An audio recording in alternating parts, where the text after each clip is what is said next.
दोस्तों नमस्कार, हर हर महादेव। एक और अमर गाथा लेके मैं हाजिर हूँ अपने इस चैनल में। आज की अमर गाथा है मुंशी प्रेमचंद की गोदान। आइए इस गाथा को पूरा विस्तार से सुनते हैं। गांव के बीचों बीच एक कच्चे मकान में होरी महतो अपने परिवार के साथ रहता था। जीवन भर कड़ी मेहनत करने के बावजूद उसके पास ना जमीन की ठोस हद थी, ना पेट भरने का साधन। फिर भी होरी के दिल में एक सपना था, गाय रखने का। गाय उसके लिए न केवल दूध देने वाली पशु थी, बल्कि वह भारतीय किसान के सांस्कृतिक गौरव का प्रतीक भी थी।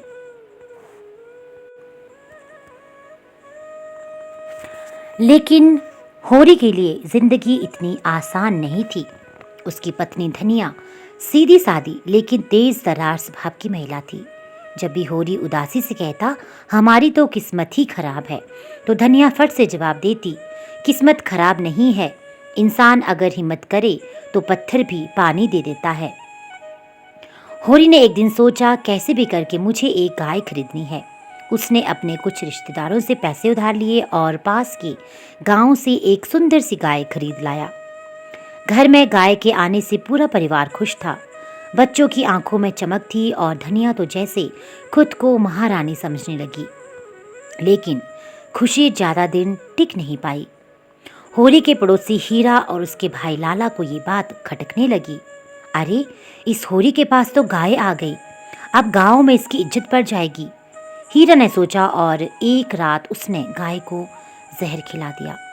सुबह जब होरी ने गाय को मरा हुआ देखा तो उसकी दुनिया उजड़ गई। गांव के मुखिया और पंडित ने उल्टा उसी पर जुर्माना ठोक दिया, मानो ये उसकी गलती हो। 50 रुपए जुर्माना भरना होगा, मुखिया ने कहा। होरी के पास पहले ही कुछ नहीं था और अब उसे अपना सामान बेचकर पैसे जुटाने पड़े। घर की हालात बिगड़ती गई। गोबर, होरी का जवान बेटा, इस अन्याय को सहन नहीं कर पाया।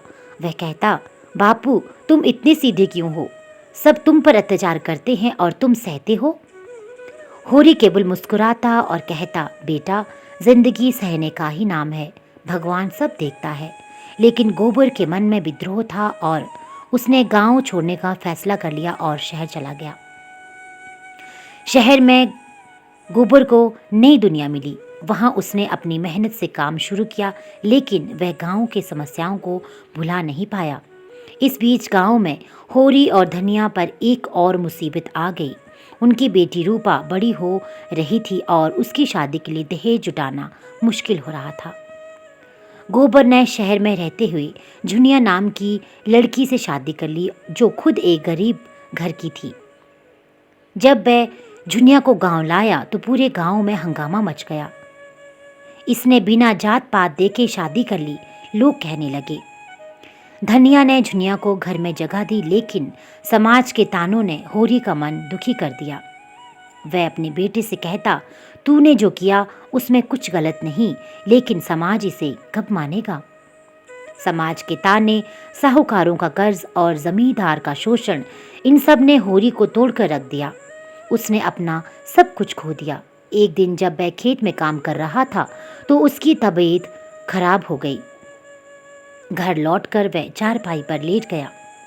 धनिया रोती हुई उसके पास आई और बोली, तुमने सारी जिंदगी दूसरों के लिए मेहनत की, तुम्हारा क्या सपना था, याद है?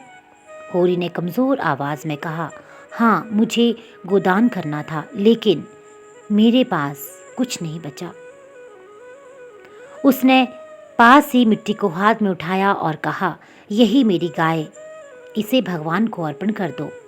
और उसी मिट्टी के साथ उसने अपनी आखिरी सांस ली। दोस्तों, ये कथा हमें कुछ संदेश देती है। गोदान केवल एक किसान की कहानी नहीं, ये उस समाज का चित्रण है जहां मेहनत कश लोग अपने अधिकारों से वंचित रहते हैं। होरी का बलिदान हमें सोचने पर मजबूर करता है, क्या हमारी व्यवस्था वाकई इंसानियत के लिए काम करती है? मुंशी प्रेमचंद की ये कालजयी रचना हमें मानवता, संघर्ष और उम्मीद की असली परिभाषा सिखाती है। तो ये थी मुंशी प्रेमचंद की मार्मिक कथा गोदान। उम्मीद करती हूँ आपको ये कथा अच्छी लगी होगी। ऐसी अन्य कथाएं और कहानियाँ सुनने के लिए इस चैनल के साथ जुड़े रहिए। चैनल को अधिक से अधिक सब्सक्राइब कीजिए। वीडियो को लाइक और शेयर करना बिल्कुल ना भूलिएगा। आपका दिन शुभ हो। हर हर महादेव।